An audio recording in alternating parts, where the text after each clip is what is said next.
visions. I've seen it in my manifestation. I'm sleeping this guy and going to create the most viral knockout ever. Sparring. That's what we need. We're sparring. Warm up.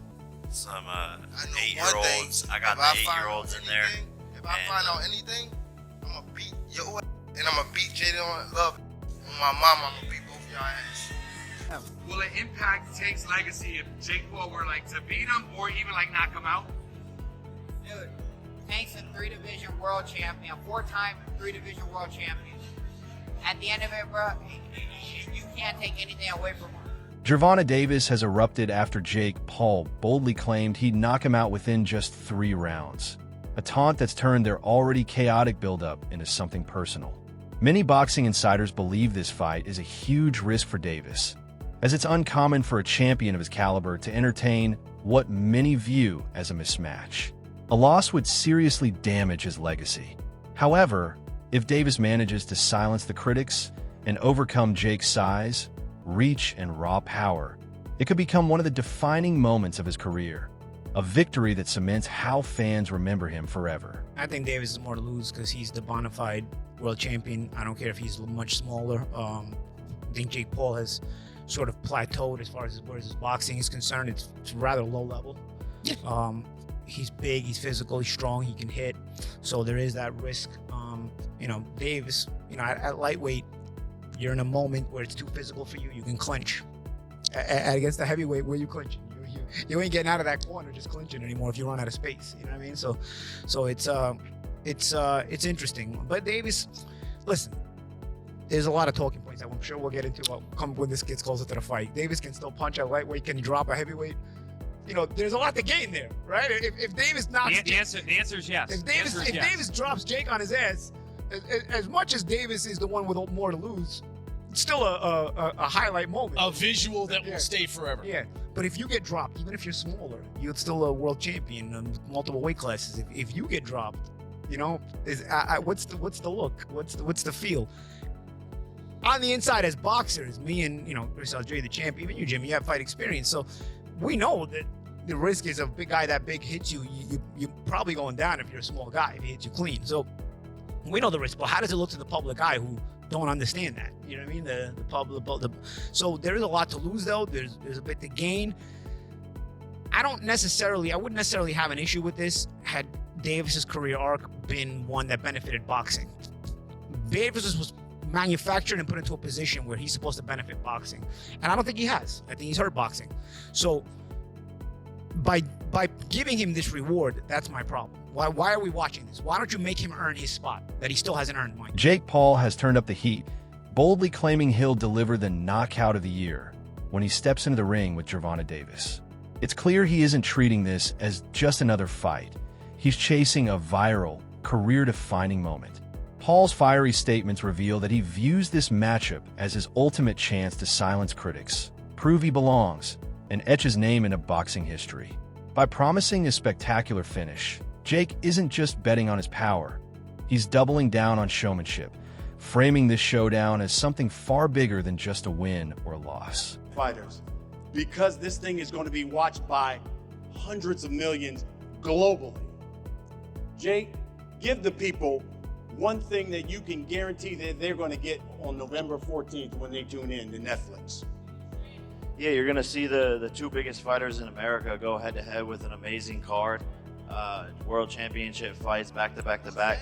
And that's just how the MVP way we do it. And I'm going to come for a knockout of the year again. I've seen it in my visions. I've seen it in my manifestation.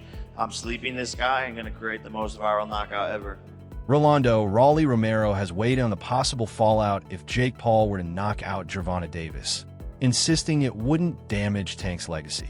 Romero pointed out that Davis is already a 3-division world champion and one of the most respected fighters in the sport.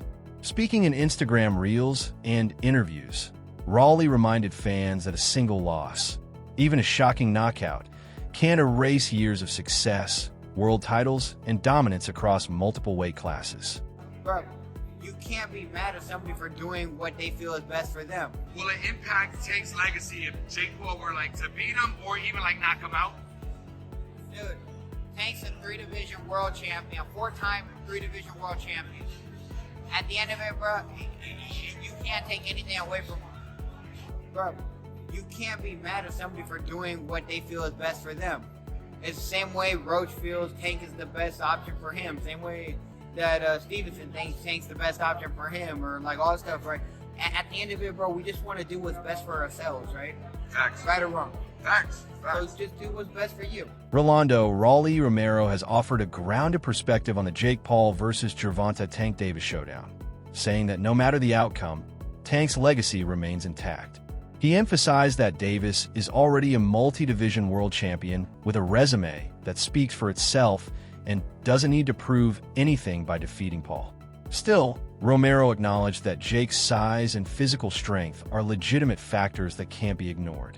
However, he made it clear that those advantages don't diminish the years of hard work, skill, and accomplishments that have defined Davis's boxing career. Too big for him, but like Jake Paul might be too big for him, or Tank might crack him. You don't know. Like I said, like, or it's an exhibition. We don't know if they throw at each other or not, or we don't know. I don't know. I can't give an opinion because I don't know what's going on. Do you think it impacts, like, will it impact Tank's legacy if Jake Paul were, like, to beat him or even, like, knock him out? Dude, Tank's a 3-division world champion, 4-time 3-division world champion. At the end of it, bro, you can't take anything away from him. Daniel Cormier was visibly stunned after hearing that Gervonta Davis agreed to fight Jake Paul. In a recent clip, DC didn't hold back, calling the matchup ridiculous and questioning why a top-tier professional like Tank would step into the ring with an influencer boxer. Cormier admitted he never imagined someone of Davis's caliber taking this kind of crossover fight. He also voiced serious concern about the glaring size and power differences, suggesting the spectacle might risk overshadowing the integrity of Davis's career and legacy. I swear to God, I was on a plane coming home from Las Vegas. When Luis told me Gervonta Davis is fighting Jake Paul, I said, get the bleep out of here. I said, you're a bleep liar. Jake Paul is fighting Gervonta Tank Davis. There's one problem. He fights at 135 pounds. Gervonta Davis is that much better than Jake Paul at boxing. But Gervonta Davis in his last fight weighed 133.8 pounds. And I'm not over here in the business of just crapping on Jake Paul. I am much more respectful of what he's starting to build as a professional boxer. You're fighting a guy that's better than you. He's just much smaller. But that guy, because he's better than you, what if he wins? Everything Jake Paul has done is wiped completely out. Gervonta Davis loses to Jake Paul. Obviously, it's going to hurt who Gervonta Davis is. But he lost to a guy that's going to be upwards of 70 pounds bigger than him when he steps into the boxing ring. But I will tell you this right now, without a shadow of a doubt, I will watch this. Tank Davis is 30-0-1. You want to talk about Jake Paul fighting a real boxer? That's a real boxer. You can't make this stuff up, man. It's true. They're fighting.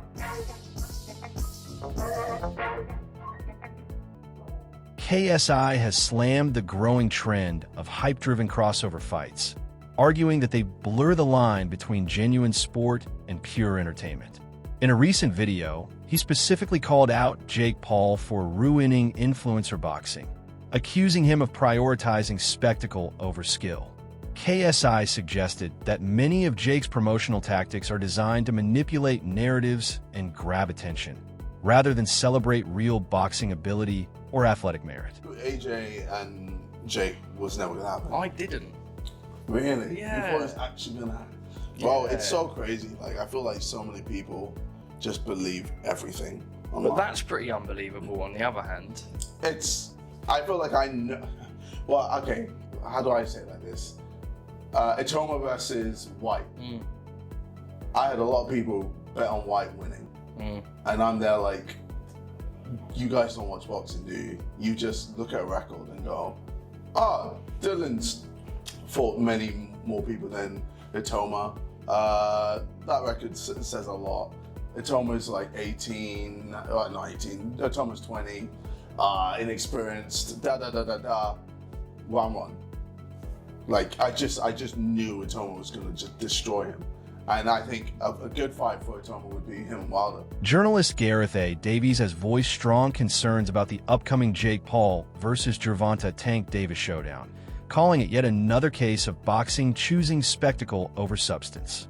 Davies argued that the obvious weight disparity and exhibition-style setup undermined the sport's core values of fairness and competition.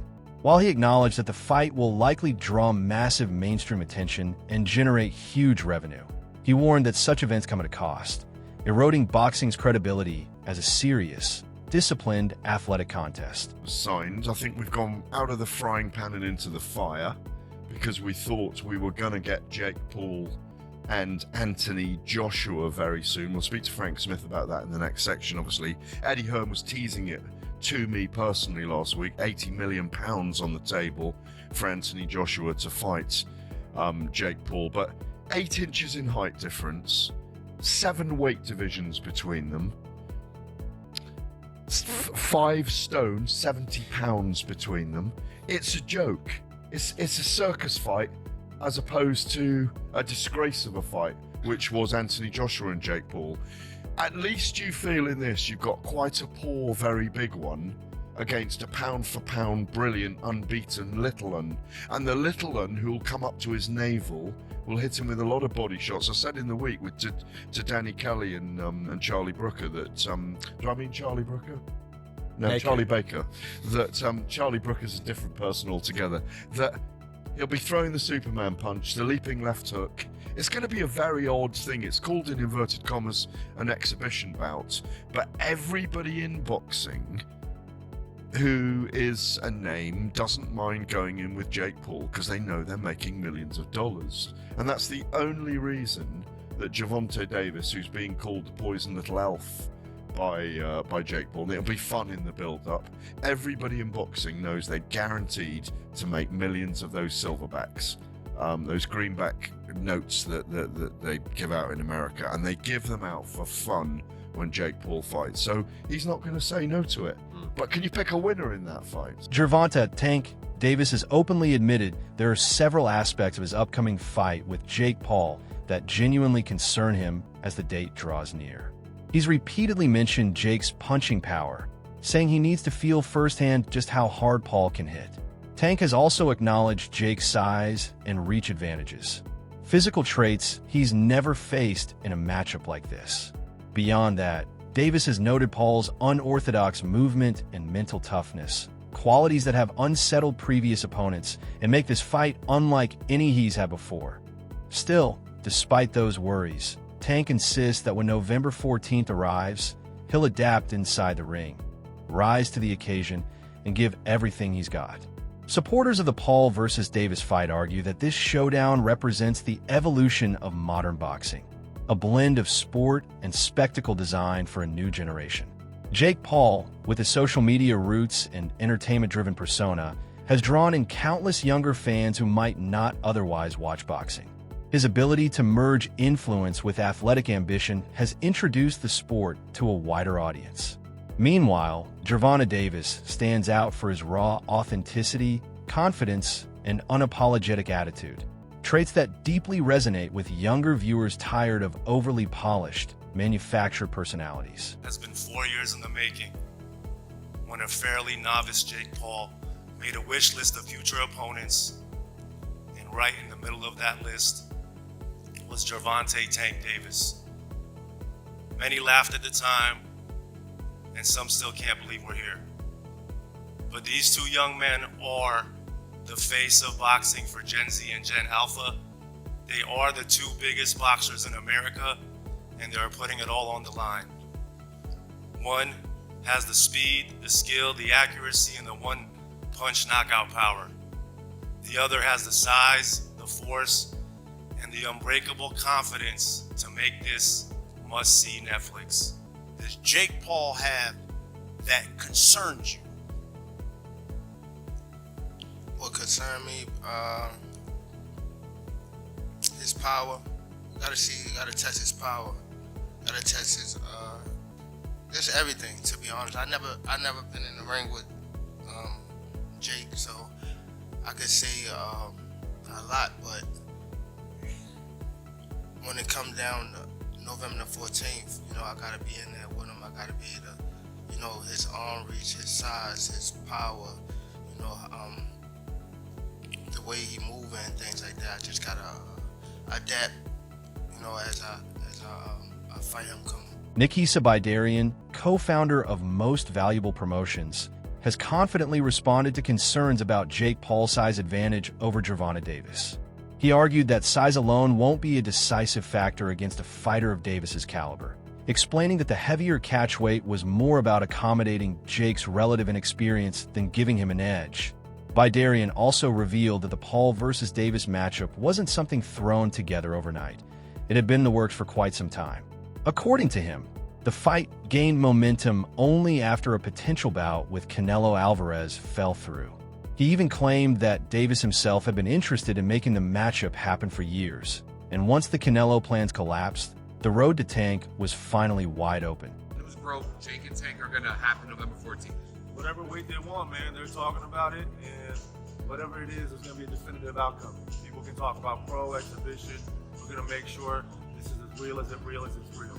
Why was it, just out of curiosity, why is it not a professional bout and why is it an exhibition? Because I'm sure Jake would have taken the professional bout. Nothing's been communicated as yet in terms of what it is, right? Similar to, if you remember, with Paul Tyson, when we announced it, we didn't have the weight, we didn't have the rules, particularly in terms of the number of rounds, the minutes, the gloves. It's going to be the same thing here.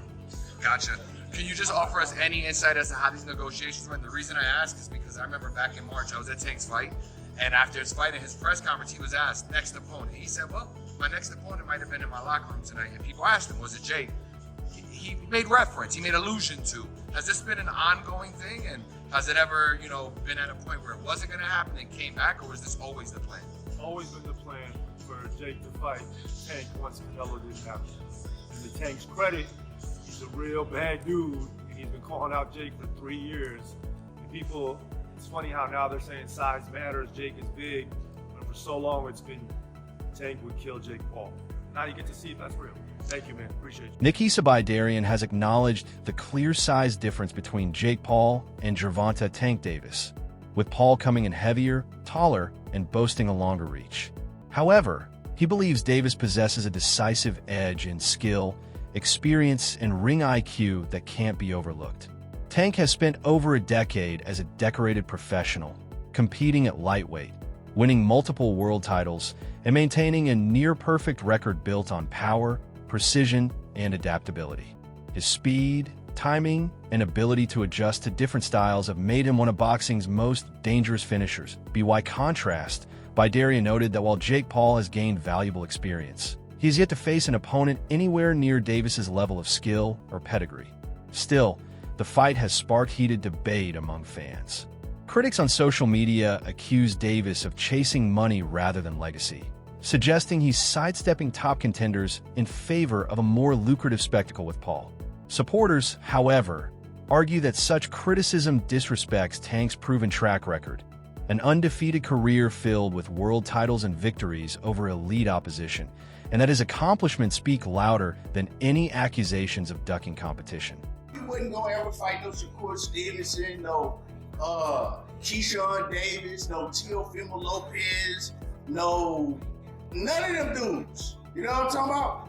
We gotta think and look at Tank Davis's whole career. He done made some bread, but at the end of the day, all that bread that he made, when it's all said and done, he ain't gonna get no respect from his peers, because we gonna look down his resume and we gonna be like, he was trash, he was some trash, he was some trash, he was alright, but he was never like that. He was okay. He was some trash, he was some trash, he ain't did nothing. Hey, that's just what it's gonna be at the end of the day. However, those criticisms often overlook what Gervonta Davis has already accomplished in his career. He's captured multiple world titles, maintained an undefeated professional record, and produced countless highlight reel knockouts that showcase his elite skill and ring IQ. Choosing a high-profile, crossover bout now doesn't erase his legacy. It reflects how boxing has evolved. In today's era, where promotion, entertainment, and media presence weigh almost as heavily as pure competition, there are many ways to define greatness. Jake Paul, on the other hand, has made it clear that championship belts don't define him. He argues that what he's achieved for the sport is already historic, from shattering viewership records to headlining massive pay-per-view events that blend boxing with the entertainment world. By merging social media influence with legitimate boxing ambition, Paul has drawn unprecedented attention to the sport. He's also earned victories over notable names like former UFC champions Anderson Silva and even Mike Tyson in a sanctioned bout. Moments many see as more culturally impactful than traditional title pursuits. When presented with an honorary WBA belt, Paul famously turned it down, saying he only wanted to earn something real, not be handed recognition he didn't fight for. Nah, they'll never give me credit until I have the world championship belt, but that's okay. It doesn't matter. You know, belts collect dust, and what I've done in the sport is unprecedented. Never will be replicated, and done it in such a short amount of time, just getting warmed up. They're not going to give me credit. But I don't need the credit from these bozos, to be honest. The credit's in my bank account. Jake Paul has already set his sights beyond Gervonta Davis, publicly naming Anthony Joshua as his next target, a declaration that sent shockwaves through the boxing world. The reaction was mixed. Some mocked the idea, while others saw it as a bold display of ambition. Considering Joshua's elite pedigree, heavyweight power, and massive size advantage, most boxing insiders view Paul's plan as wildly unrealistic. Still, the move is consistent with Paul's playbook, chasing headline-making opponents to elevate his profile and further cement his legitimacy in the sport's ever-evolving landscape. Anyone, anytime, any place, against all odds. And I like my odds. First, I'm going to kill David. Then I will go on to slaughter Goliath. Okay, so you have to think that the last one, first I'm going to kill David, referring to Gervonta Davis, and then he's going to go on and slay Goliath, referring to Anthony Joshua. Yeah. And he's going to go and fight a 140er, and then move up 135er, and then move up and fight a heavyweight. So the lowest he's been, I went through all the fights, for his first two fights, his first two pro fights, he was 175. Now this is all the way back in 2020 against Nate Robinson. Since then, the lowest he's been, as you said, was like the 185 around the Nate Diaz fight, and also for Tommy Fury. I wonder if Jake can get down to that weight anymore. But regardless of Jake's weight, I can't fathom how Tank Davis would be anywhere in the realm of what he would be. Like, it just, he won't even be in earshot of what Jake Paul is going to be. What do you think? Is this matchup a smart business move for Gervonta Davis, or a dangerous gamble that could put his legacy on the line?